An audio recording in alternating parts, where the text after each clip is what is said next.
नमस्कार मित्रांनो, आनंदी या मालिकेच्या आजच्या भागाचे अपडेट्स तर जाणून घेऊयातच. पण त्याआधी ना, आनंदीने युगंधरसाठी देवघरामध्ये जाऊन जप केलेला असतो. कारण त्याला कोणताही त्रास होऊ नये म्हणून, त्याला जेल होऊ नये म्हणून आनंदीने हे केल्यानंतर युगंधरला मात्र खूप छान वाटलेलं असतं. आज आनंदीने पुन्हा एकदा युगंधरचं मन जिंकलेलं असतं. सोबतच आरती आणि त्याचबरोबर पृथ्वी ह्या दोघांचं लुटूपुटूचं भांडण यामध्ये आर्ची पडलेली असते. हेच आपल्याला या आजच्या संपूर्ण व्हिडिओमध्ये जाणून घेणार आहोत. त्यामुळे हा व्हिडिओ शेवटपर्यंत पहा. तर आता प्रेक्षकांनो, इथे सुरुवातीला आपण पाहतोय विद्याधरने पोलीस आणलेले असतात आणि त्याने सरळ सरळ युगंधरवर आरोप केलेले असतात. युगंधरने पुरावे मागवलेले असतात, पण त्याच्याकडे पुरावे नसतात आणि त्यामुळे युगंधर म्हणत असतो, हे अशा बिनबुडाचे आरोप जर माझ्यावर करत राहिलास तर एक गोष्ट ध्यानात ठेव, तुझ्यावर अब्रू नुसकानीचा मी दावा ठोकू शकतो. त्यामुळे पोलिसांना सांग की पुरावे शोधून आणायला आणि त्यानंतर मला अटक करायला. तेव्हा विद्याधर पोलिसांकडे पाहतो आणि त्यांना म्हणत असतो, हे बघा इन्स्पेक्टर साहेब, काहीही करा, पण आत्ताच्या आत्ता पुरावे शोधायला तयार राहा, सुरुवात करा. कारण मला ह्या युगंधरला पोलिसात खेचायचं आहे. हाच माझ्या जीवावर उठलाय, ह्यानेच माझा जीव घेण्याचा प्रयत्न केलाय आणि त्यामुळे काही झालं तरी मला आता शांत बसायचं नाही, असं स्पष्टपणे विद्याधरने सांगितलेलं असतं. आणि त्यानंतर मात्र पोलीस तिथून निघून जात असतात. कारण पोलिसांकडे पुराव्याअभावी कोणतीही गोष्ट समोर नसते, त्यांना युगंधरला अटक करता येत नाही. आता मात्र पोलीस निघून गेल्यानंतर विद्याधर युगंधरला म्हणत असतो, एक गोष्ट ध्यानात ठेव युगंधर निंबाळकर, मी तुला जेलमध्ये तर टाकणारच, तू ह्या भावाच्या जीवावर उठलास. तेव्हा मात्र युगंधर म्हणत असतो, अरे विद्याधर, हा युगंधर एवढा कच्चा खेळाडू नाही आहे की तू त्याला जेलमध्ये खेचशील, कळलं का? ज्या दिवशी पुरावे माझ्यासमोर आणशील ना, त्या दिवशी मी स्वतःहून जेलमध्ये जाईल. ही गोष्ट मात्र तू कायम ध्यानात ठेवायची, कळलं? असं म्हणून युगंधर आता तिथून निघून जातो. आनंदीला फार टेन्शन आलेलं असतं. जर आता ह्या विद्याधरने पुरावे शोधले आणि पुरावे शोधल्यानंतर त्याला जर खरंच पोलिसामध्ये खेचलं तर मग काय होणार आहे, ह्या गोष्टी मात्र आनंदीला खूप त्रास देऊ लागलेल्या असतात. ती विचार करू लागलेली असते की आता नेमकं काय होईल म्हणून. इकडे दुसऱ्या बाजूला तिला ते सगळं काही बोलणंसुद्धा आठवू लागतं, कशा पद्धतीने ह्या विद्याधरने हे सगळं काही केलं होतं. आता इकडे दुसऱ्या बाजूला आपण पाहतो युगंधर आणि शिर्के हे दोघेही जणे आता युगंधरच्या बेडरूममध्ये असतात. तेवढ्यातच तिथे शिल्पा रागानेच येते आणि शिल्पा आल्याबरोबर युगंधरला बोलत असते, आवाज चढवत असते. ती म्हणत असते, युगंधर, तुझी हिंमत कशी झाली? अरे, स्वतःच्या भावाला इथे जीवे मारण्याचा तो प्रयत्न केलास, त्याच्या गाडीमध्ये बॉम्ब ठेवलास, बॉम्ब ब्लास्ट करून आणलास. का असं वागलायस तू? तुझी एवढी हिंमत का आणि कशासाठी झालेली आहे ते तुला कळते का? तेव्हा मात्र आता इथे युगंधर म्हणत असतो, मला ह्या विषयावर काहीही बोलायचं नाही, आत्ता तर नाहीच ताई, आणि त्याचबरोबर मी तुला कोणत्याही प्रश्नाचे उत्तर देण्यासाठी मी बांधील नाही, असं सुद्धा आता इकडे तो बोलू लागलेला असतो. हे सर्व काही बोलत असताना पुन्हा शिल्पा म्हणत असते, अरे पण हे सगळं तू का आणि कशासाठी करतोस? तेव्हा मात्र तो म्हणत असतो, ताई, तुला अजूनही तेच जाणून घ्यायचं आहे का? अगं, तुझ्या लक्षात येत आहे का तो आत्तापर्यंत काय करत होता आणि काय नाही म्हणून? आणि आता तर तो सरळ सरळ इथे आनंदीच्या जीवावर उठला आहे. त्याची एवढी हिंमत वाढली आहे की तो आनंदीचा जीव घेण्याचा प्रयत्न करू लागलाय. त्यामुळे आनंदीसाठी मी काहीही करायला तयार आहे. आणि तेव्हा शिल्पा म्हणत असते, ती काल आलेली मुलगी आणि त्या काल आलेल्या मुलीसाठी तू इथे स्वतःच्या भावाला मारण्याचा प्रयत्न करतोयस, त्याच्या जीवावर उठतोयस, का आणि कशासाठी? एवढी हिंमत तुझी का आणि कशासाठी झाली, असं आता इकडे शिल्पा बोलू लागलेली असते. तेव्हा मात्र युगंधर शिल्पाला स्पष्टपणे सांगतो, ताई, आत्ता मला तुझ्याशी कोणत्याही विषयावर वाद घालायचा नाही. आम्हाला फॅक्टरीच्या कामाविषयी खूप अर्जंटमध्ये बोलायचं आहे. त्यामुळे प्लीज तू इथून निघून गेलीस तरीसुद्धा चालेल, असं म्हणून युगंधरने इथे शिल्पाला सुद्धा जायला सांगितलेलं असतं. जेव्हा शिल्पा तिथून जाणार तेव्हा मात्र आनंदी युगंधरच्या दाराशी आलेली असते आणि हे सगळं काही बोलणं आता हे ऐकण्याचं काम आनंदीचं झालेलं असतं. आता शिल्पा जेव्हा बाहेर येते तेव्हा तिला आनंदी दिसते आणि आनंदी दिसल्यामुळे इथे आता शिल्पाचा पुन्हा पारा चढतो आणि ती म्हणत असते, काय गे दळभद्री, तुला लाज वाटत नाही आहे का? आमच्या सर्वांचं बोलणं इथे उभी राहून ऐकत होतीस का? एक गोष्ट लक्षात ठेव, जर तुझ्यामुळे माझ्या भावाला जेलमध्ये जावं लागलं तर मी तुला कधीच माफ करणार नाही आणि सोडणार तर मुळीच नाही. हे मात्र तू ध्यानात ठेव. आज तुझ्यामुळे दोन भावामध्ये वाद होत आहेत. आज तुझ्यामुळे दोन भावामध्ये इथे फूट पडली आहे. त्याचबरोबर ते एकमेकांच्या जीवावर सुद्धा उठले आहेत. ते फक्त आणि फक्त इथे तुझ्यामुळे. ही गोष्ट मात्र तू व्यवस्थित ध्यानात ठेवायची, असं शिल्पा आता इकडे स्पष्टपणे बोलत असते. दुसरीकडे आपण पाहतो आता शिर्के हा युगंधरला डिझाईन्स दाखवत असतो आणि म्हणत असतो, मालक साहेब सगळ्या डिझाईन्स एक वेळा चेक करा, जेणेकरून हे फायनल जर झालं तर आपल्याला हे सगळं काही पुढे पाठवता येईल. तेव्हा युगंधर पूर्ण डिझाईन्स चेक करू लागलेला असतो. जेव्हा तो डिझाईन्स चेक करतो तेव्हा त्यामध्ये काही त्रुटी निघत नसतात. आता इथे शिर्के म्हणत असतात, मालक साहेब मला एका विषयावर तुमच्याशी बोलायचं होतं.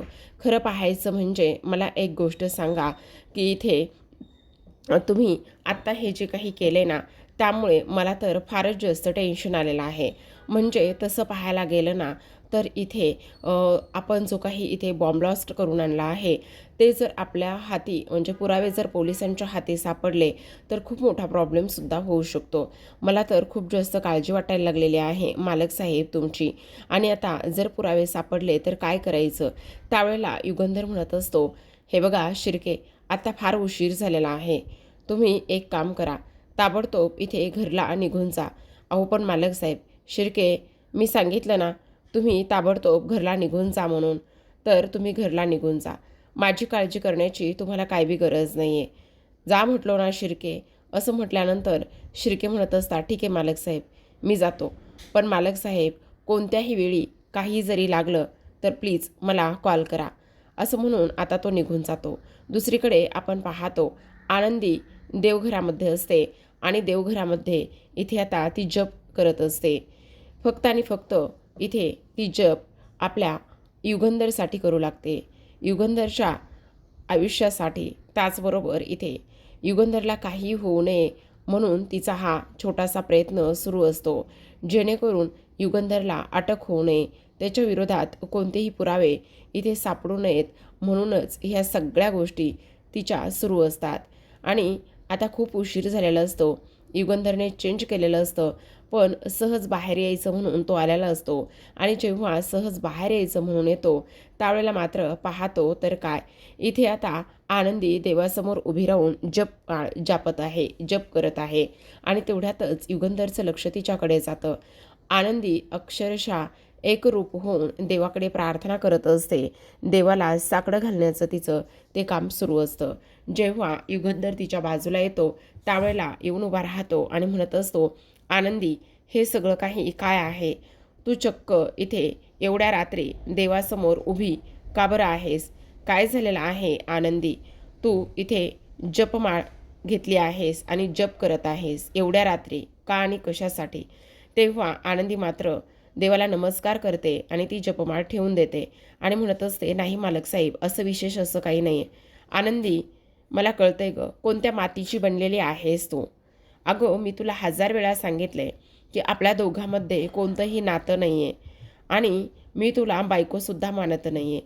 तरीसुद्धा तू इथे माझ्यासाठी आज देवघरामध्ये उभी राहून जप करत आहेस. काय बोलायचं आनंदी तुला? तुला मी किती वेळा सांगितले की हे असं काहीही करू नकोस म्हणून. त्यावेळेला मात्र आनंदी म्हणत असते, मालक साहेब मी तुमच्यासाठी काय करायचं काय नाही हे तुम्ही नकारा ठरवू. तेव्हा तो म्हणत असतो, म्हणजे मला नाही समजलं मालक साहेब, तुम्ही ह्या नात्याला मानत नाही पण मी तर ह्या नातं मनापासून स्वीकारले, त्यासाठी मला हे करणं फार गरजेचं आहे मालक साहेब. असं सुद्धा आनंदी बोलू लागते. तेव्हा युगंधर म्हणत असतो, अगं तू माझ्यामध्ये आणि मुलामध्ये आलेली दरी मिटवण्यासाठी एवढं मोठं हे साहस करतेस. सतत कोणासाठी ना कोणासाठी तरी काहीतरी करायला लागलेली असतेस, ह्या घरासाठी काहीतरी करतच असतेस. पण आनंदी, अगं मी तुला सांगितलंय की आपल्या नात्याचं काहीच भविष्य नसणार आहे, तरीसुद्धा तू ह्या सर्व गोष्टी करत आहेस. मला तुझं खरंच फार कौतुक आहे. असं सुद्धा आता इकडे युगंधर आनंदीला बोलत असतो. जेव्हा युगंधर हे सर्व काही बोलतो त्यावेळेला मात्र आनंदी म्हणत असते, मालक साहेब नका असं करू तुम्ही. तेव्हा युगंधर म्हणत असतो, हे बघ आनंदी, मी एवढासुद्धा चांगला नाही की तू माझ्यासाठी एवढं सगळं काही करावंस म्हणून. तेव्हा ती म्हणत असते, मालक साहेब तुम्ही चांगले आहात की वाईट आहात हे फक्त तुम्ही इतरांना ठरवू द्या. माझ्यासाठी तुम्ही खूप चांगले आहात. मी तुम्हाला देव मानते मालक साहेब, आणि तुम्ही चांगले की वाईट हे ठरवण्याचा अधिकार तुम्ही इतरांपासून हिरावून घेऊ शकत नाही, असं आनंदी स्पष्टपणे युगंधरला बोलत असते. आणि तुम्ही माझ्यासाठी फार चांगले आहात असं सुद्धा आता इकडे ती बोलत असते.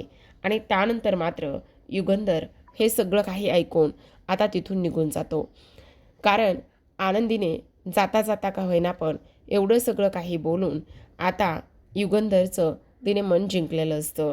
त्यानंतर मात्र तो निघून जातो आणि आनंदी मात्र देवाला पुन्हा एकदा नमस्कार करत असते आणि देवाला पुन्हा एकदा नमस्कार करून ती तिथून निघून जाते. तर आता इकडे मात्र प्रेक्षकांनो युगंधर विचार करू लागतो की खरंच आनंदी सोबत मी जे काही वागतोय, ज्या काही गोष्टी होत आहेत त्या फार चुकीच्या होत आहेत का? ते सगळं काही इथे व्हायला नको आहे का? मी कसला तरी इथे विचार वेगळ्या पद्धतीने करायला हवा आहे का? हे सगळं मी काय करू? असं सुद्धा आता इकडे तो विचार करून बोलत असतो. आता युगंधर गेल्यानंतर आनंदी मात्र देवाला नमस्कार करून तिच्या जागी झोपायला निघून जात असते. कारण जेणेकरून ती फक्त आणि फक्त इथे आता किचनमध्येच अजून तरी झोपत असते. कारण आता बेडरूम तिने इथे सोडलेली असते.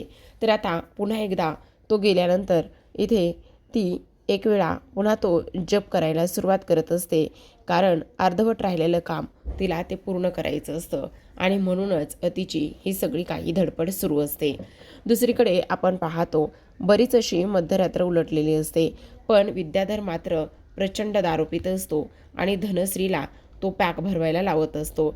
जेव्हा धनश्री त्याच्यासाठी पॅक भरत असते तेव्हा मात्र त्याला थोडंसुद्धा काही वाटत नाही.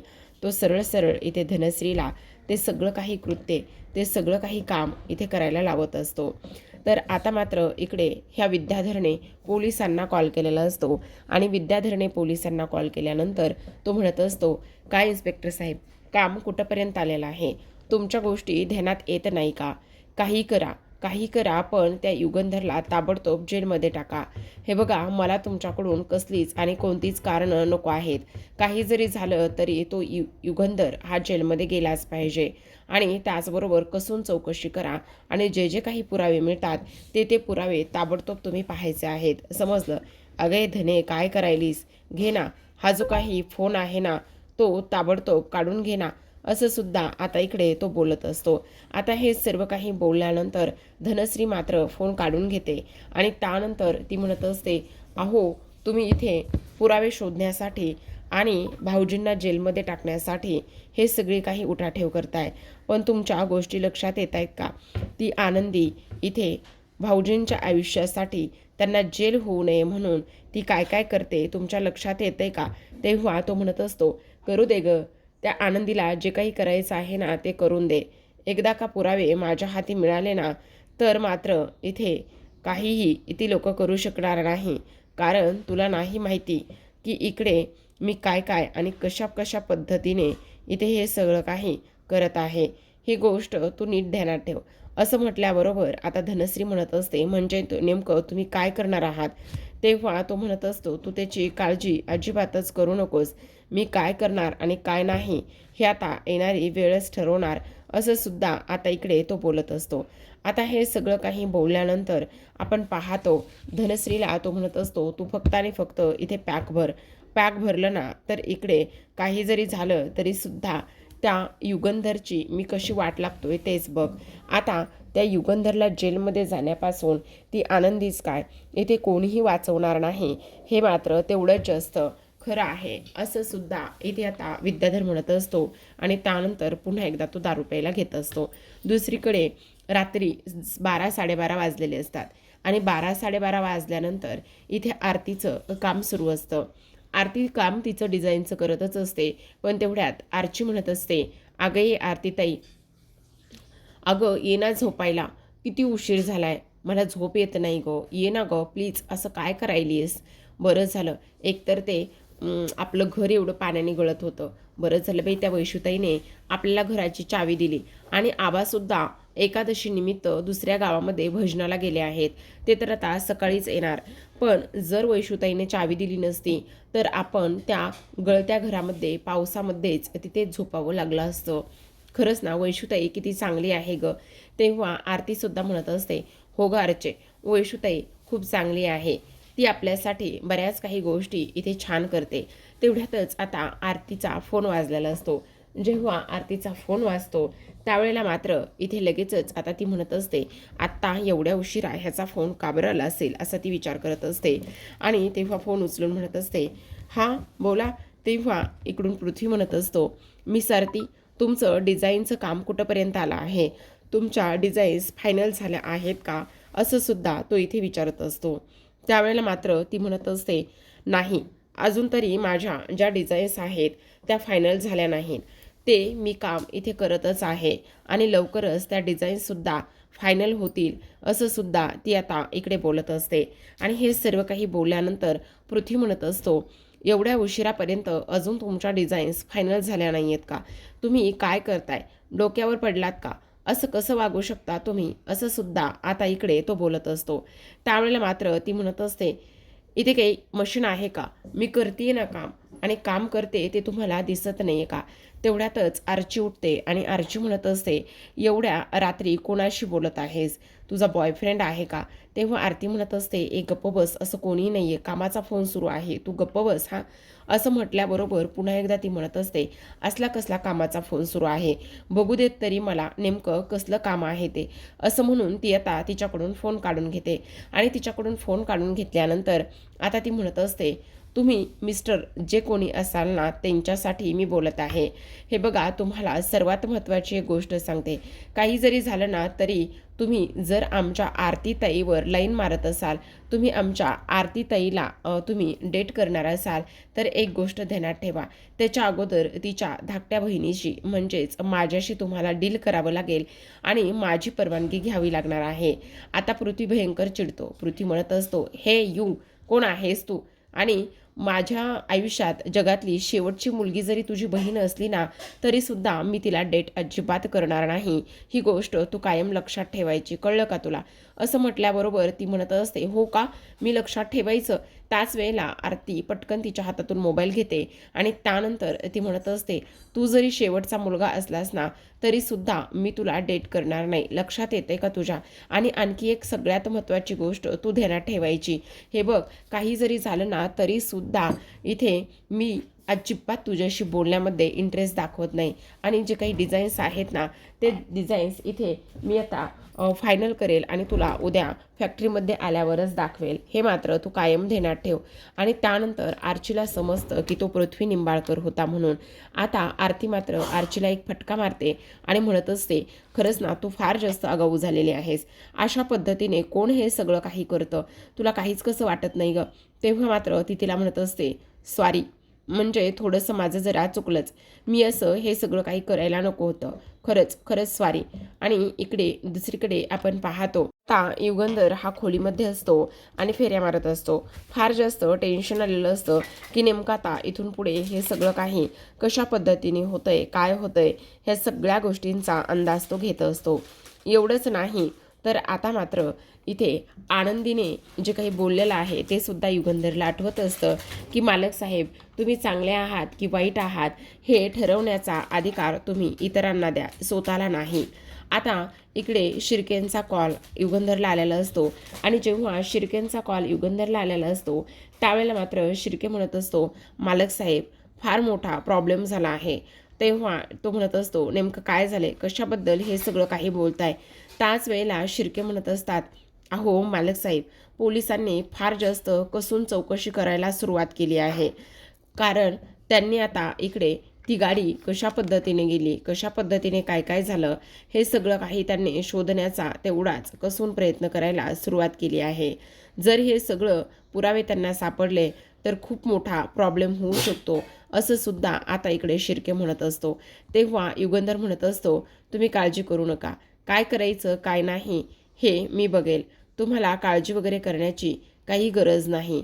आता मात्र फोन ठेवल्यानंतर शिर्के म्हणत असतो, एवढं सगळं होतंय पण मालक साहेब मात्र एवढे शांत कसे काय बसू शकतात, कसे काय असू शकतात, तेच मला काही कळत नाही.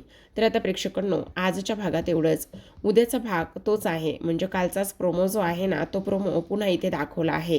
कारण कालच्या प्रोमोमध्ये सेम तेच दाखवलं होतं की इकडे ह्यांना आता जे काही त्यांच्या डिझाईन्स वगैरे लॉन्च झाल्या आहेत त्याकरिता एक मॉडेल लागणार आहे आणि ती मॉडेल कोण काय हे सगळं काही शोधण्यासाठी आता ही लोक तयार झालेले असतात. तेव्हा मिताली म्हणत असते, दादा ह्या सगळ्या गोष्टीसाठी तुला एखादी मॉडेल लागेल ना? तेव्हा तो म्हणत असतो, हो, कारण माझ्याकडे ऑलरेडी मॉडेल आहे. असं म्हटल्याबरोबर तो म्हणत असतो, कोणती आणि कसली मॉडेल आहे? मग आता हा म्हणत असतो, माझ्याकडे ना एक मॉडेल आहे आणि ती घरातच आहे. मग आता घरातच आहे असं म्हटल्याबरोबर कोण आहे? तर मग आता हा पृथ्वी आनंदीकडे हात करत असतो. पण तेवढ्यातच शिल्पा त्याला म्हणत असते, अगोदरच टोकते आणि म्हणत असते, नेमकी कोण आणि कसली मॉडेल तुझ्याकडे आहे ते मला तू सांगणार आहेस का? असं म्हटल्याबरोबर तो मात्र इथे आनंदीकडे हात करतो. जेव्हा आनंदीकडे तो हात करतो त्यावेळेला मात्र इथे ह्या शिल्पाला खूपच मोठा धक्का इथे बसलेला असतो. ती आता इथे विचार करू लागलेली असते की हे सगळं काही काय आहे आणि त्याचबरोबर ह्या सगळ्या गोष्टी अशा पद्धतीने कशा काय होऊ शकतात. कारण आनंदीने इथे नकळतपणे माझी जागा का बरं घेतलेली असेल असा प्रश्न ह्या शिल्पाला पडलेला असतो. तर आता प्रेक्षकांनो, नेमकं शिल्पा कशा पद्धतीने आनंदीकडून ते पद हिसकावून घेईल आणि काय करेल हे पाहणं तेवढंच इंटरेस्टिंग आहे. तर पाहत रहा आनंदी.